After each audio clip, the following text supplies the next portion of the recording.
পশ্চিমবঙ্গের নির্বাচনী ইতিহাসে 2011 সালে প্রথমবার মমতা বন্দ্যোপাধ্যায়ের নেতৃত্বে তৃণমূল কংগ্রেস একঝাঁক তারকা প্রার্থী দিয়ে চমক সৃষ্টি করেছিল।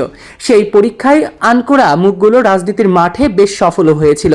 সেই সাফল্যের ধারাবাহিকতায় বজায় রেখে এবারেও টিকিট দিয়েছে তারকাদেরকে তৃণমূল কংগ্রেস। মমতা বন্দ্যোপাধ্যায়ের প্রার্থী লিস্টে রয়েছে যাদের নাম, তাদের মধ্যে রয়েছে সোনারপুর কেন্দ্র থেকে আসা জনপ্রিয় অভিনেত্রী লাভলি মৈত্র। তিনি এর আগেও 5 বছর এখানেই জিতে কাজ করেছেন।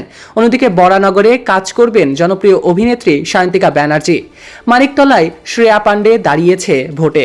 অন্যদিকে কাশিমপুরে জনপ্রিয় অভিনেতা সোহম চক্রবর্তী লড়বেন এবারের নির্বাচনে। পরিচালকের চেয়ার ছেড়ে ব্যারাকপুর থেকে ভাগ্য পরীক্ষায় নেমেছেন আবারও রাজ চক্রবর্তী। গত 5 বছর তিনি ব্যারাকপুরে সফলভাবে এমএলএর কাজ করে গিয়েছেন।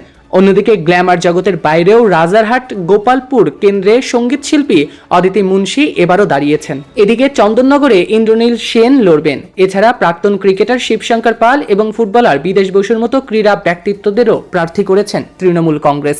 মমতা বন্দ্যোপাধ্যায়ের দেখানো পথেই হেঁটেছেন বিজেপিও। গেরুয়া শিবিরের তারকা প্রার্থীদের মধ্যে রয়েছে শিবপুর কেন্দ্রে রুদ্রনীল ঘোষ। শ্যামপুরে লড়বেন এবারও জনপ্রিয় অভিনেতা হিরণ চট্টোপাধ্যায়। তিনি আগের 5 বছরও বিজেপির হয়ে কাজ করেছেন। অন্যদিকে যাদবপুরে অভিনেত্রী শর্বরী মুখোপাধ্যায় লড়বেন। রূপালী পর্দার একসময়ের জনপ্রিয় মুখ রূপা গাঙ্গুলিও এবার লড়ছেন সোনারপুর দক্ষিণ থেকে। এছাড়া সঙ্গীতশিল্পী অসীম সরকার হরিণঘাটা থেকে লড়বেন বিজেপির হয়ে। প্রাক্তন পেসার অশোক দিন্দা ময়না কেন্দ্র থেকে বিজেপির টিকিটে এবছর লড়বেন। রাজনৈতিক মহলে তারকা প্রার্থীদের নিয়ে মিশ্র প্রতিক্রিয়া থাকলেও প্রচারের ময়দানে তাদের দাপট চোখে পড়ার মতো। বছরের অন্য সময়ে এই তারকাদের সাধারণ মানুষের ধরাছোঁয়ার বাইরে দেখা গেলেও নির্বাচনের এই দিনগুলোতে তারা হয়ে যান ঘরের মানুষ।